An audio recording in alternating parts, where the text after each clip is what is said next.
Okay, bismillahirrahmanirrahim. Assalamualaikum warahmatullahi ta'ala wabarakatuh. Alhamdulillahirabbil alamin wassalatu wassalamu ala asyrafil anbiya'i wal mursalin wa ala alihi wa sahbihi ajma'in. Subhanaka la ilma lana illa ma 'allamtana innaka antas samiul alim wa la haula wa la quwwata illa billahil aliyyil azim. Qala rabbi shrah li sadri wa yassir li amri wahlul 'uqdatam min lisani yafqahu qawli. Allahumma aftah 'alaina hikmataka wanshur 'alaina min khazaini rahmatika ya arhamar rahimin. Okey, apa khabar semua?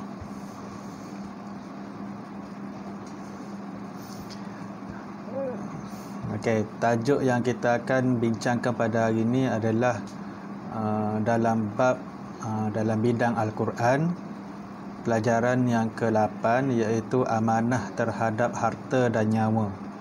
Tajuk dia amanah terhadap harta dan nyawa. Okey. Kemudian kita sama-sama baca ayat ni. A'udzubillahi minasyaitonir rajim. يا أيها الذين آمنوا لا تأكلوا أموالكم بينكم بالباطل إلا أن تكون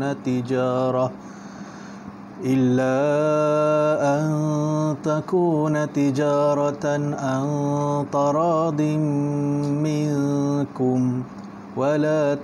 ولا تقتلوا أنفسكم إن الله كان بكم رحيما. Okay, awak tengok ayat ni. Ya ayyuhalladzina amanu la ta'kulu amwalakum bainakum bil batil. Wahai orang-orang yang beriman, janganlah kamu makan ataupun gunakan harta kamu sesama kamu dengan jalan yang batil, jalan yang salah. Ayat ni dia kata jangan, dia bagi pesanan, Allah bagi peringatan kepada kita supaya jangan makan ataupun jangan gunakan harta sesama kita manusia ni pada jalan yang salah. Illa an takuna tijaratan an taradim minkum, kecuali dengan jalan perniagaan yang dilakukan secara suka sama suka di antara kamu. Kecuali dengan jalan perniagaan, maksudnya kita bermuamalat dengan sesama kita ni, kita buat urus niaga sesama manusia ni dengan cara suka sama suka. Maksudnya kita tak menindas orang lain dalam hal jual beli dan perhubungan kita dengan orang. Okey, kemudian wala taqtulu anfusakum, dan janganlah kamu berbunuh-bunuhan sesama sendiri. Ayat ni juga dia kata Allah melarang jangan kita berbunuh-bunuhan sesama sendiri antara manusia. Innallaha kana bikum rahima, sesungguhnya Allah sentiasa mengasihi kamu. Okey. Dan kita tahu dalam ayat ni ada beberapa peringatan yang Allah Subhanahu Wa Taala bagi kepada kita. Yang pertama, jangan gunakan harta secara batil, jangan gunakan harta pada jalan yang salah. Yang kedua, kena melakukan urusan perniagaan, urusan jual beli yang ada persetujuan suka sama suka di antara manusia. Maksudnya jangan ada penindasan, jangan ada bila berniaga jangan sewenang-wenangnya menaikkan harga dan sebagainya. Okey, kemudian Allah larang lagi, yang ketiga, jangan berbunuh-bunuhan, bergaduh dan berbunuh-bunuhan. Okey, seterusnya kepentingan memelihara dan menghargai harta dan nyawa. Kelebihan untuk kita memelihara dan menghargai harta dan nyawa. Okey, poin yang pertama, harta dan nyawa adalah rahmat daripada Allah Subhanahu Wa Taala. Okey. Segala yang kita miliki semuanya daripada Allah. Segala apa yang ada pada tubuh badan kita, pendengaran kita, penglihatan kita, segala deria yang ada pada kita ni adalah semuanya daripada Allah Subhanahu Wa Taala, bukan milik kita satu pun. Kalau tiba-tiba Allah nak ambil, dia boleh ambil macam tu je. Orang yang asalnya dulu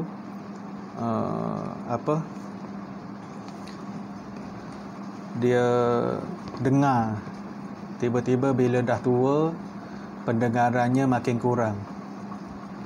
Orang yang dulu penglihatannya okey, lama kelamaan jadi rabun. Sebabnya Allah nak bagi dan rahmat. Allah nak bagi rahmat, Allah nak bagi apa sahaja kat kita. Kalau apa yang dia bagi tu, kalau dia nak tarik sekejap je dia boleh tarik. Macam saya sekarang lah. Allah tarik nikmat sihat sekejap. Rasalah sakit, tak pernah masuk ward, tiba-tiba merasa masuk ward. Okey, kita hendaklah menggunakan harta dan nyawa tadi tu untuk melaksanakan tanggungjawab kita sebagai hamba Allah dan khalifah Allah di muka bumi. Kita apa yang Allah kurniakan pada kita ni, kita kena bawa ke jalan yang betul sebagai hamba Allah. Nikmat sihat, kena gunakan kesihatan tu untuk melakukan ibadat kepada Allah Subhanahu Wa Taala, bukan sekadar untuk berfoya-foya, suka-suka. Dah sihat, malas nak buat ibadat dan sebagainya. Nanti Allah akan senanglah, dia nak tarik bila-bila masa saja. Yang kedua, harta dan nyawa antara perkara yang perlu dijaga di dalam syariat Islam.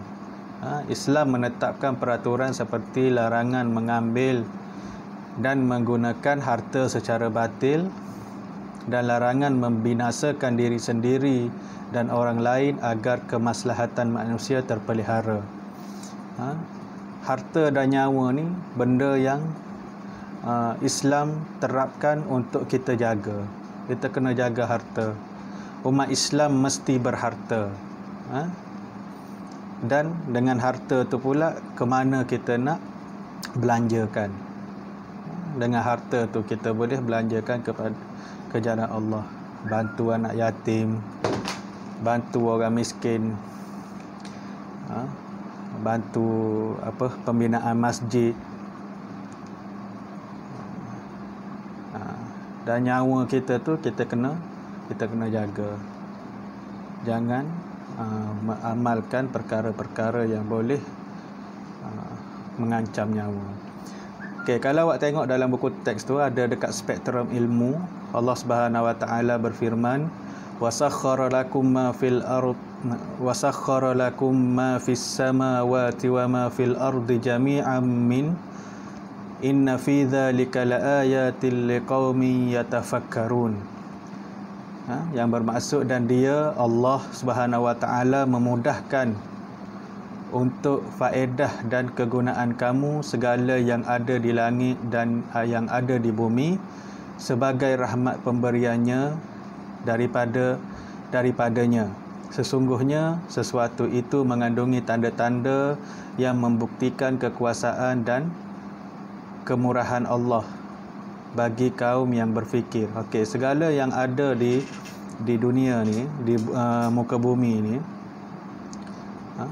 adalah dengan bertujuan untuk memudahkan kehidupan manusia. Segala yang ada, segala yang Allah berikan pada kita di bumi ni adalah untuk kemudahan. Allah ciptakan langit dan bumi, Allah ciptakan adanya air hujan, adanya bukit bukau, gunung ganang untuk kita berfikir tentang hebatnya penciptaan Allah Subhanahu Wa Taala. Ada malam dan siang. Bayangkan kalau ada malam je, gelap gelita. Manusia tak boleh nak bekerja. Cuba bayangkan kalau ada siang saja, tak ada waktu nak rehat. Allah Subhanahu Wa Taala tu dengan kebijaksanaan dia ciptakan cukup untuk kita ada malam, ada siang, ada waktu bekerja, ada waktu berehat. Maksudnya itu yang dikatakan bahawasanya segala yang Allah ciptakan adalah untuk faedah dan kegunaan kita. Okey. Kemudian Allah melarang, Islam melarang kita mendapatkan harta secara batil kerana yang pertamanya adalah kita apabila mengambil harta secara batil ataupun mendapatkan harta secara batil tu, kita akan melanggar perintah Allah Subhanahu Wa Taala. Yang pertama, sudah semestinya melanggar perintah Allah Subhanahu Wa Taala. Macam mana mendapatkan harta secara yang batil? Mencuri, merompak, menipu, rasuah dan sebagainya. Itu adalah antara perkara-perkara yang melanggar perintah Allah Subhanahu Wa Taala daripada sudut mengambil harta secara batil. Yang kedua, mendapat dosa dan dimurkai oleh Allah Subhanahu Wa Taala. Dan kalau kita buat perkara-perkara yang tadi tu, kita nak dapatkan harta tapi tak nak usaha dengan cara yang betul, dan apabila kita buat satu-satu kesalahan, kesenangan tu dapat. Kalau kata merompak bank ke apa ke, duit tu kita dapat lah. Rasalah duit banyak kalau tak kantoi dengan polis kan.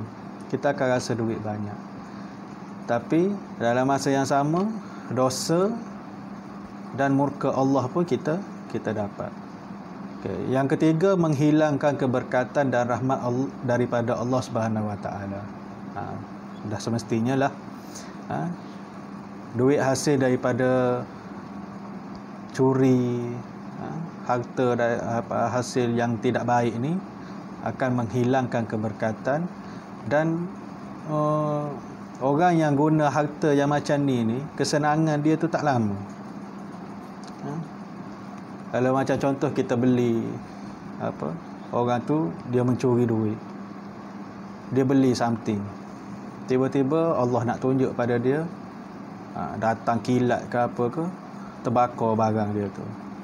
Dia beli TV ke hasil duit curi, pakai tak sampai, tak nak pakai lama pun tak sempat, tiba-tiba rosak lah apalah, sebab berkat tak ada. Hasil daripada yang tak baik tu kita beli untuk kegunaan harian kita. Kalau saya takut curi motor, naik motor curi atas jalan, tiba-tiba kalau berlaku apa-apa yang tidak diingini. Yang keempat, menyebabkan berlakunya kezaliman dan penindasan. Disebabkan kita mencari mendapatkan harta secara yang salah ni, dengan cara yang salah ni, boleh menyebabkan berlakunya kezaliman ataupun penindasan. Kita curi duit, kemungkinan duit tu adalah duit orang lain yang sangat-sangat memerlukan. Kita curi harta orang lain, kita berlaku zalim pada orang. Kita pergi mencuri, kita curi seorang Pak Haji ni, kita tahu dia banyak duit. Pak Haji tu baru keluar daripada bank, pergi ragut beg tangan dia. Rupanya duit tu, duit yang dia baru ambil daripada bank tu adalah duit anak yatim yang dia nak pergi sedekahkan kepada anak yatim. Ataupun dia tu sendiri adalah penjaga anak yatim. Dia nak beli, dia keluarkan duit untuk beli barang makanan, beras dan sebagainya untuk anak yatim makan, tiba-tiba kita pergi curi. Dengan sebab tu berlakulah kezaliman terhadap anak-anak yatim dan penindasan terhadap anak-anak yatim. Itu contoh. Banyak lagi lah. Boleh dibuat contoh tentang kezaliman dan penindasan ni. Cuma saya bawa cerita ni supaya awak mudah nak faham. Yang seterusnya, mencetuskan pergaduhan dan permusuhan. Kalau kita cari harta dengan cara yang salah ni, kita telah mewujudkan ataupun mencetuskan pergaduhan dan permusuhan. Biasalah. Kalau kita tengok dalam kadang-kadang tengok drama, tengok movie ni pun boleh kita jadikan iktibar juga. Kadang-kadang orang yang buat salah, orang yang contohnya geng perompak, dia kadang-kadang bila dah dapat duit banyak, masa nak bagi tu dia jadi pergaduhan, jadi permusuhan. Dalam kalangan dia orang sendiri buat benda yang salah, lepas tu jadi lagi perkara yang salah yang lain. Dia tak habis sampai mencuri saja. Mungkin sampai peringkat berbunuh-bunuhan. Gelap mata tengok duit banyak, daripada aku bagi dengan kau, baik aku makan seorang. Pam. Pistol atas kepala. Mati seorang, dia makan seorang-seorang. Okey.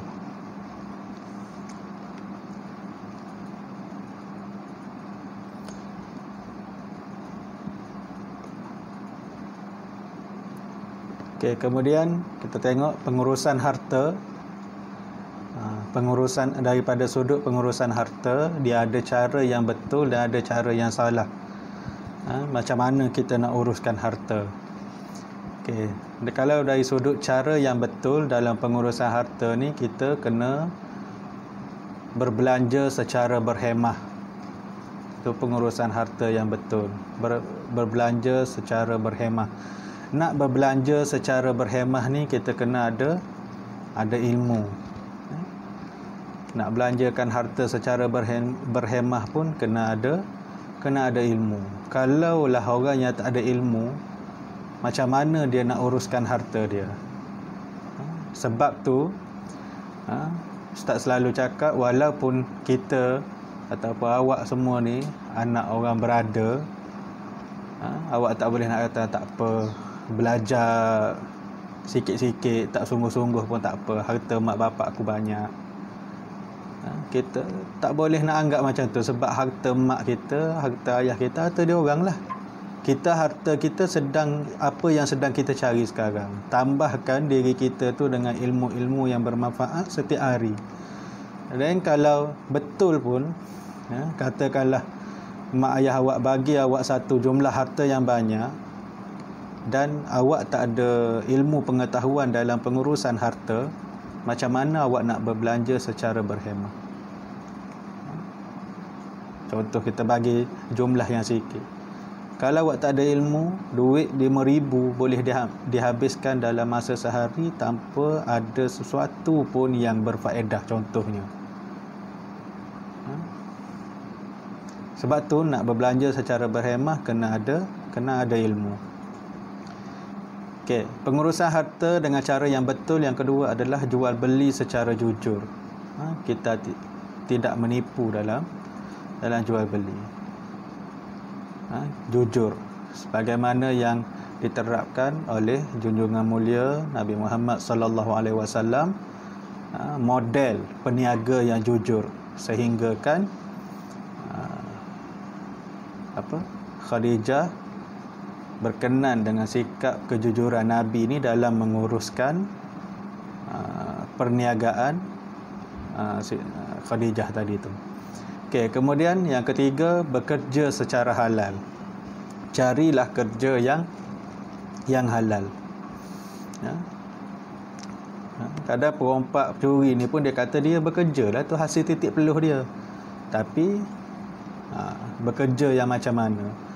Cara yang halal ke, cara tipu ke, cara haram ke? Curi tulang ke? Macam-macam. Kita kena kena amanah dengan kerja yang kita buat. Kerja halal dah, tapi suka curi tulang. Berkat tak berkat rezeki yang kita dapat tu. Okey, kemudian pengurusan harta dengan cara yang salah.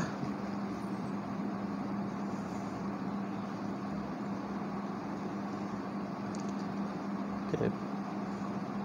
Pengurusan harta dengan cara yang salah yang pertama adalah contoh banyak cara yang salah sebenarnya, tapi kita kita bawa beberapa contoh je lah. Yang pertama contohnya dengan cara mencuri ataupun riba, menaikkan bunga dan sebagainya, dan rasuah. Okey, ni cara yang salah lah. Nak dapat projek hulu sikit kan, dapat projek 5 juta, nak luluskan projek tu dah bagi dekat orang yang kita nak dapatkan projek tu, kita bagi dulu, ambil lah 500,000, sogok kat dia, lepas tu kita dapat projek 5 juta contoh. So hasil daripada yang projek bernilai 5 juta tu tadi semuanya haram, kerana kita dapatkan projek tu dengan cara rasuah. Okey, yang kedua, menipu dalam jual beli. Menipu dalam jual beli. Menipu timbangan ke, harga yang modal yang terlalu murah, ataupun sekarang ni musim durian kan, beli durian, kita cakap buah ni elok ni, tapi kita dah tahu dah buah yang macam ni mesti busuk ke apa ke, tapi kita still lagi jual dengan harga yang standard macam buah baru, contoh. Ataupun awak tipu dalam jual beli ni, awak tipu timbangan kan penimbang tu kita boleh adjust.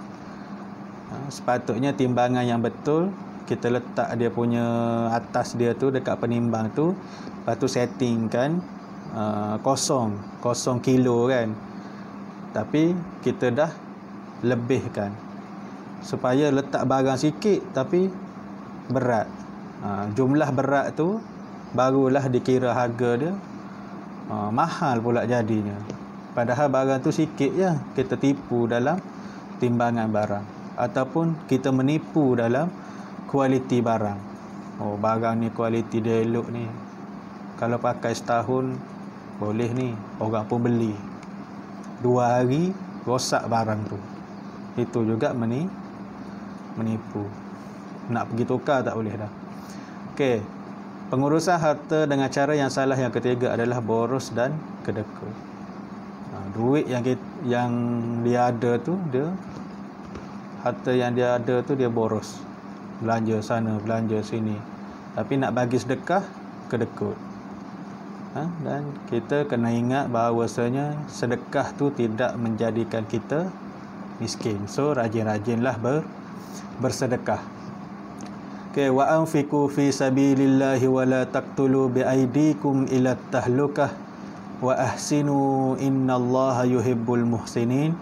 Maksudnya, dan berbelanjalah apa yang ada pada kamu kerana menegakkan agama Allah, dan janganlah kamu sengaja mencampakkan diri kamu ke dalam bahaya kebinasaan, dan baikilah dengan sebaik-baiknya segala usaha dan perbuatan kamu, kerana sesungguhnya Allah mengasihi orang-orang yang berusaha memperbaiki amalannya. Okey, dalam ayat yang saya bacakan tadi tu, Allah Subhanahu Wa Taala dia suruh berbelanjalah dengan apa yang ada pada kamu untuk menegakkan agama Islam. Okey, jadilah kita seperti orang yang seperti cerita Khadijah yang Ustaz sampaikan dulu tu.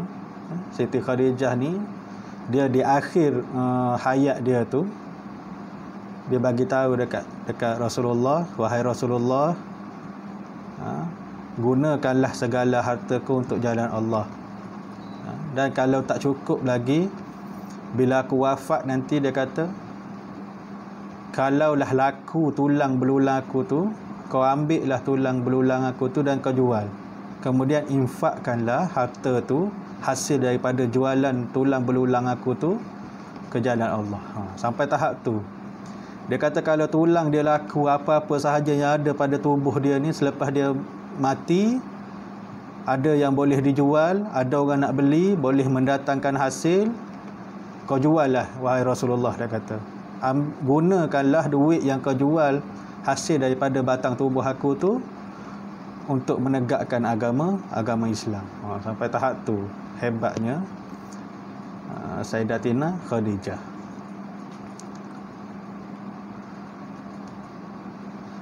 Okey, kemudian kita tengok Islam melarang kita membinasakan diri dan orang lain. Kerana apa?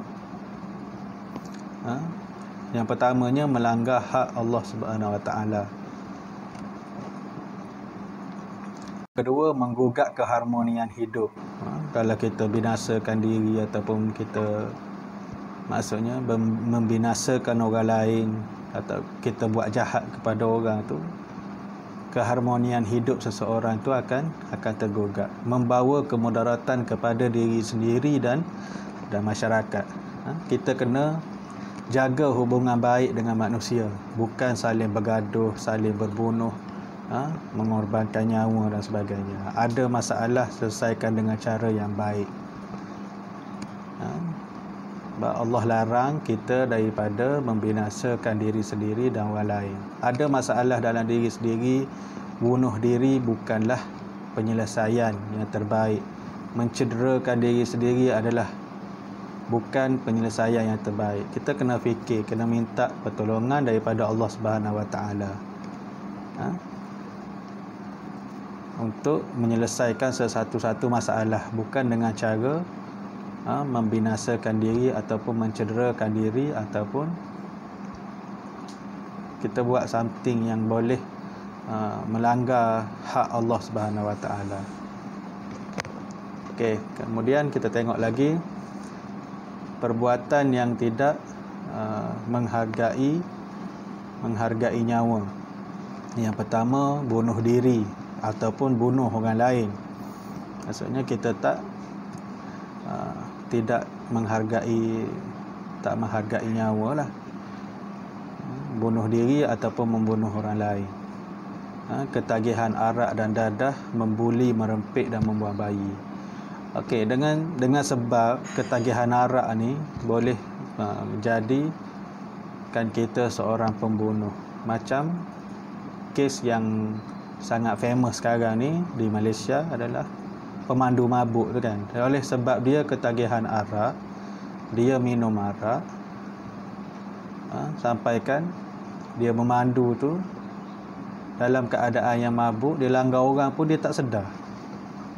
Dan satu kes yang terbaru, kita tengok dia lepas minum, dia pergi ke highway bawa kereta, lalu jalan yang bertentangan, masuk jalan orang, kemudian aksiden dengan lori. Tapi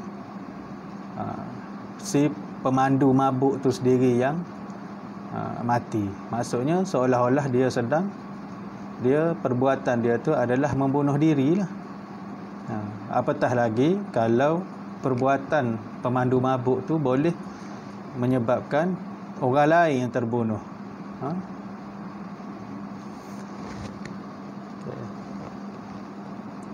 Banyak kita tengok benda-benda macam tu sekarang. Soal pemandu mabuk ni kes-kes pemandu mabuk ni sangat famous lah. Macam-macam yang kita tengok. Pemandu tu sendiri mati, ada yang dia bunuh orang lain dengan sebab dia langgar, orang lain meninggal dunia disebabkan oleh puncanya daripada arak tu tadi. Kemudian arak ni juga dia boleh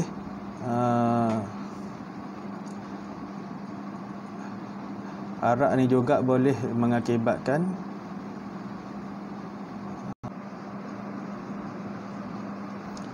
next, Seterusnya pengajaran ayat. Okey, pengajaran daripada ayat ni, yang pertama, sebagai umat Islam kita hendaklah menghargai harta dengan cara membelanjakannya ke jalan Allah Subhanahu Wa Taala sebagai tanda kesyukuran kita kepada Allah. Yang kedua, sebagai umat Islam kita hendaklah berusaha mendapatkan harta dengan cara yang halal dan diredai Allah seperti berniaga dengan jujur. Yang ketiga, sebagai umat Islam kita hendaklah menghargai nyawa, diri dengan menjaga kedua-duanya daripada perkara-perkara yang memudaratkan.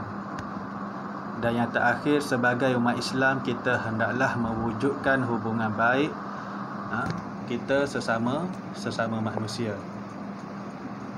Okey, itu adalah antara pengajaran-pengajaran ayat ni yang kita boleh pelajari pada hari ini. Dan okey, kalau awak tengok lagi dalam buku teks tu, dia ada tulis dalam spektrum ilmu muka surat 46 tu, dia kata tujuan syariat Islam ataupun maqasid syariah ialah untuk menjaga, dalam Islam ni kita kena jaga 5 perkara, iaitu agama. Yang pertama kena jaga agama, yang kedua kena jaga nyawa, yang ketiga kena jaga akal, yang keempat kena jaga keturunan, dan yang kelima kena jaga harta. So apa yang kita belajar hari ni adalah 2 perkara, iaitu nyawa dan harta. Okay? Kita jaga nyawa dan harta yang kita belajar ini. Dalam maqasid syariah dia ada 5 semuanya. Yang pertama agama, yang kedua nyawa, yang ketiga akal, yang keempat keturunan, dan yang kelima harta. Ini perkara-perkara ni adalah perkara yang sangat-sangat dituntut untuk kita jaga.